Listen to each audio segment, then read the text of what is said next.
Thank you very much, my dear friends. Dear Manfred, dear EPP family, it's wonderful to be here today, and a very special thank you to you, Alberto Fejo, for your amazing hospitality. You have organized this incredible Congress at a really important time. And allow me also to say a word to yesterday's events. Yesterday, citizens across Spain and Portugal and parts of France faced an unprecedented power outage. And I would like to commend them for the calm and the civility that they have displayed in the midst of this most challenging blackout. They've shown collective responsibility. They've shown solidarity with the people that suddenly found themselves unable to go home. And let me in particular thank the police, the firefighters, the traffic controllers. In all countries, they've been working under immense pressure to protect the citizens and to maintain the order. Gracias e obrigada a todos.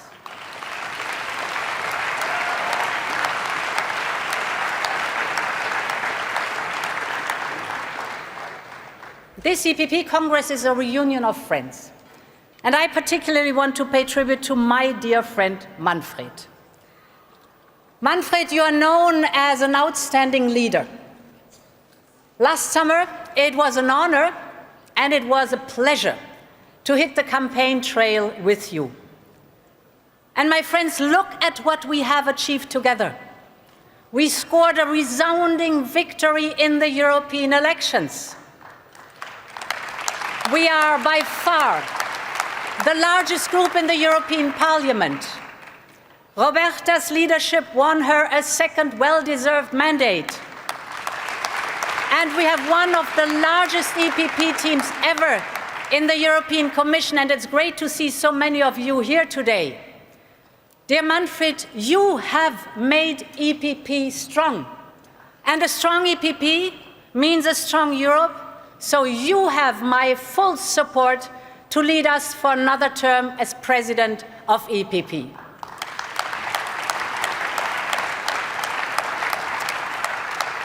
And let me also thank you for choosing Dolors Montserrat as candidate for the Secretary General.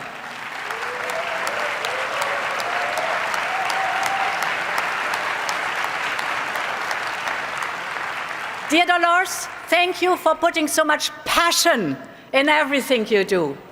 You're a great choice to be the first woman Secretary General of our party.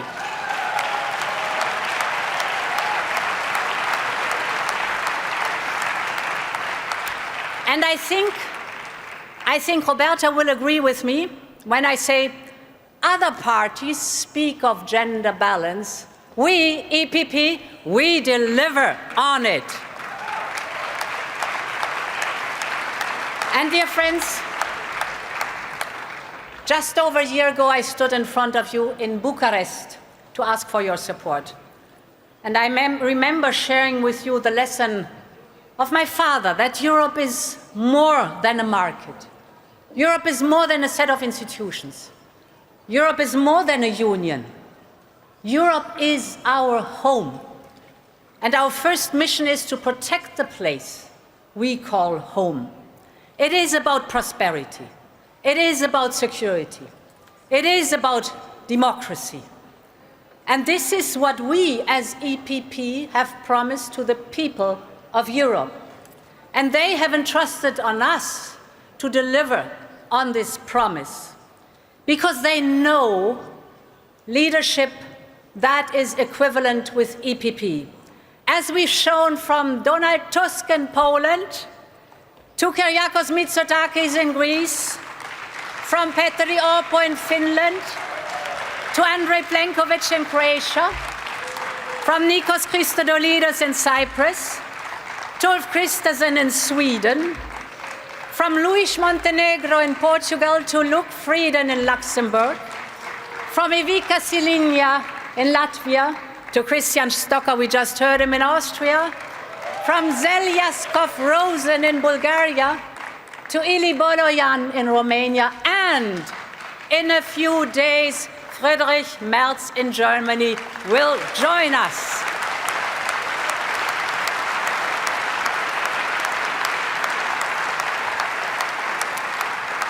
And my friends, all of you here, from ministers to mayors, from European Parliament to local government, you know the simple truth. With greater power comes greater responsibility.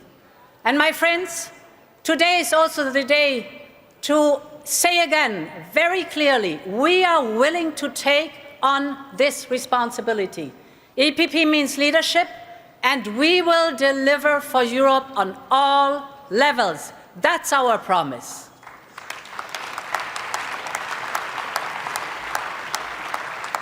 And my friends, our victory last year belongs to all of you. But we also know that election day is never a finish line. It's the moment to hit the ground running. And this is what we've done from day one on. In our difficult times, nothing can be taken for granted. For decades, free trade has been a driver of global prosperity. It has lifted billions out of poverty and sustained the livelihood of millions of European families. Now, global markets are shaken by the unpredictable tariff policy of the US administration. US tariffs on the rest of the world are at their highest in a century. The IMF issued a stark warning last week, and that is no surprise, because tariffs are like taxes. They hurt consumers and business alike. They affect Wall Street as well as Main Street. Millions of citizens will face higher grocery bills. Medicines will cost more. Transportation will cost more. Inflation will go up. And this is hurting, in particular, the most vulnerable citizens. Business, small and big, suffer from day one. Greater uncertainty, disruption of supply chains, burdensome bureaucracy. My friends, we cannot and we will not allow this to happen. We have to double down on our hallmark policies of open markets, of win-win trade and investment partnership, and of free and fair trade. But in every crisis, and Christian Stocker, you said it, in every crisis there's also an opportunity. Not only is our single market the largest in the world because of its openness to the world that is so much greater than that of the United States and China, but we are also world champion in export to GDP. So our companies need the global markets. And in this moment of crisis, it pays off that Europe is reliable and predictable. We have already the largest network of free trade agreements with 76 countries around the world. Now the world of trade is turning towards us. And Friedrich, you mentioned it.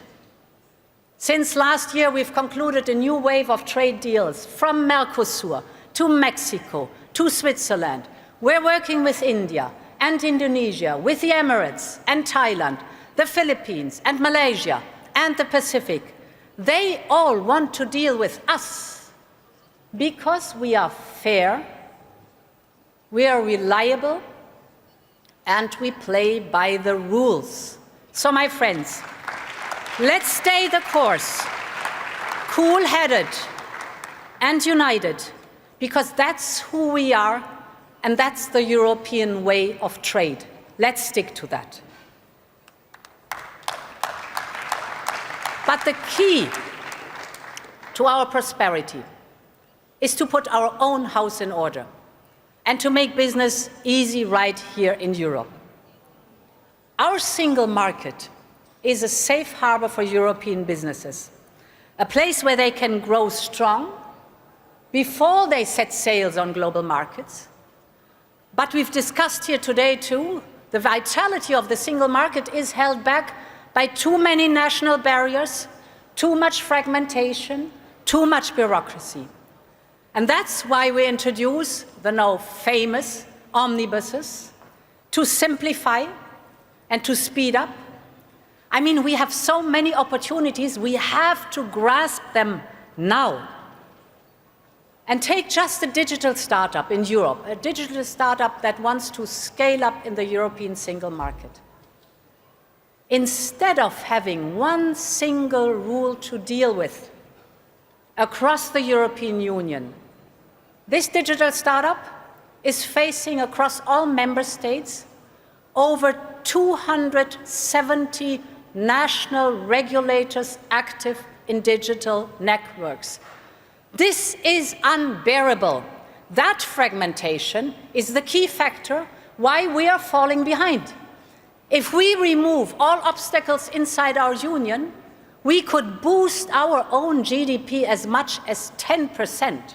So, my friend, it's time to break the chains. Europe was once the cradle of innovation. We want to be it again. Let's free up European innovation, and let's boost again the entrepreneur spirit of Europe. That is the EPP task we have ahead of us now, and we will deliver, my friends.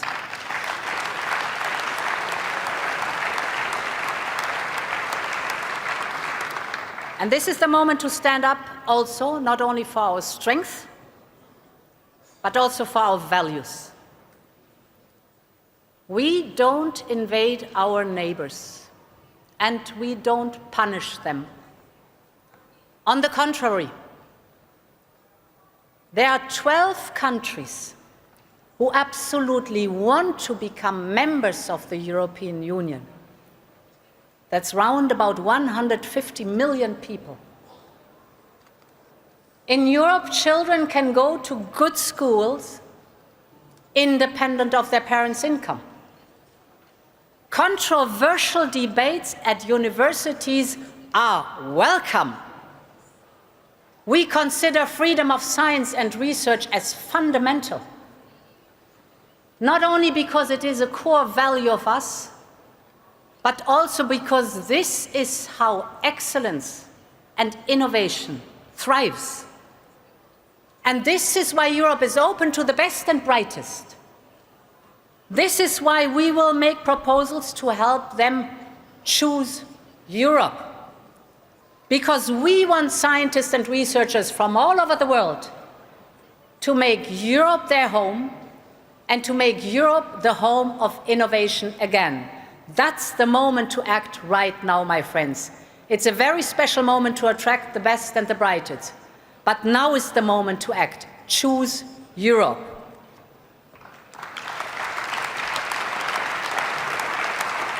And my friends, we must continue to deliver on what matters to the people of Europe. Food security is key to our overall security. And we must always be grateful to our farmers who provide us with quality food every single day. They are the custodians of our land and our most ancient traditions. But we also know that their job is of key strategic importance. So, their hard work must pay off. Farmers deserve a fair income for the food they produce and a level playing field with global competitors. Last year in Bucharest, we discussed to provide them with better incentives, better rewards for protecting nature, and much less administrative burden. And now, my friends, we have to deliver this, we have to get it done. And from the beginning, I have emphasized that migration is a common European challenge that needs a common European answer. We are following a twofold strategy. First, we have to take control of the numbers of illegal arrivals. It is important that migration does not happen at a faster pace than our communities can keep up with. And to be very clear, We will fulfill our international obligations. We've done it in the past, we do it today, we'll do it tomorrow. But it is us, the Europeans, who decide who is coming to Europe and under what circumstances, and not the smugglers and traffickers. Since the start of this year, illegal border crossings have gone down by 30%. And this shows that our engagement with our southern neighbors delivers. And we will continue this work. And second, we have to implement the Migration Pact and Asylum Pact. We have a new body of law that helps us to put our house in order. Let's focus on doing this. And we need better results on return. My friends, it cannot be that only 20% of those who have a negative asylum decision actually leave Europe. This is why we cannot go on like this. It's way too low, the figure, and we cannot explain it to our citizens. We must do better. And this is why last month we proposed new legislation, because being tough on illegal migration allows us to pave the way for much-needed labor migration, because Europe should always be open to more talent and more skills. And finally, dear friends, security for Europe also means doing our own defense. The threat posed by Russia will not go away. And we know that the American focus will increasingly shift towards other regions. So there is no doubt peace in Europe requires that we take much greater responsibility for our own defense.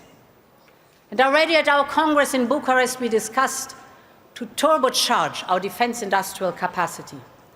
But no one could imagine how much we'd achieve in a short span of a year.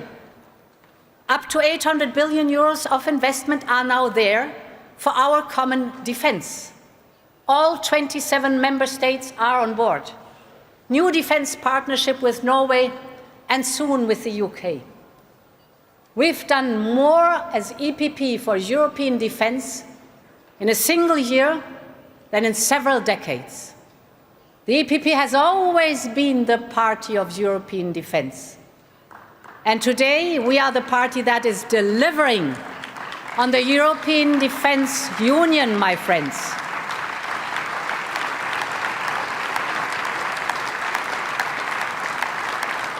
This was the dream of De Gasperi and Schuman and Adenauer. And now their dream is coming to life. And the people of Europe are massively in favor.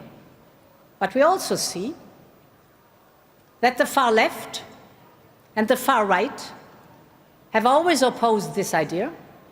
And now again from the fringes, some are trying to boycott this European awakening.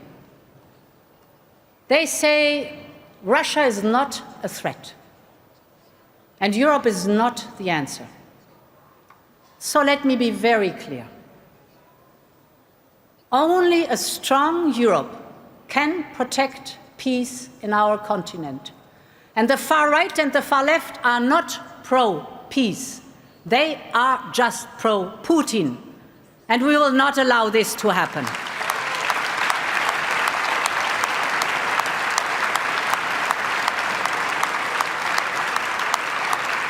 We all have seen how Putin negotiates. We all have seen how Putin negotiates. Just 2 weeks ago, on Palm Sunday, Putin launched ballistic missiles on people going to church. He has proven time and again that he cannot be trusted, and he can only be deterred. For just and lasting peace, we must continue to stand with Ukraine with more military and financial support, with more pressure on Russia, and yes, with a clear pathway for Ukraine to join our European Union. And our message Our message to Ukraine is very clear. Your freedom is our freedom. Your security is our security. And your future is in our European Union. And my dear friends, we in EPP stand for a democratic Europe, where the people decide and where they are masters of their own future. This has been our guiding light ever since the EPP was born back in 1976. 50 years ago, come next year.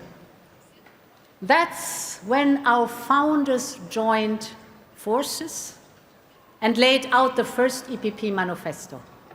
The title was Together for a Europe of Free People. 50 years ago. And this is the aspiration that has guided us for half a century. And it must still guide us today. A Europe of free people, free to choose our path, free from fear and oppression, free to shape our European home. That is the soul of the EPP. It was our first motto, it remains our mission and our moral duty. So long live the European People's Party and long live Europe. Thank you so much.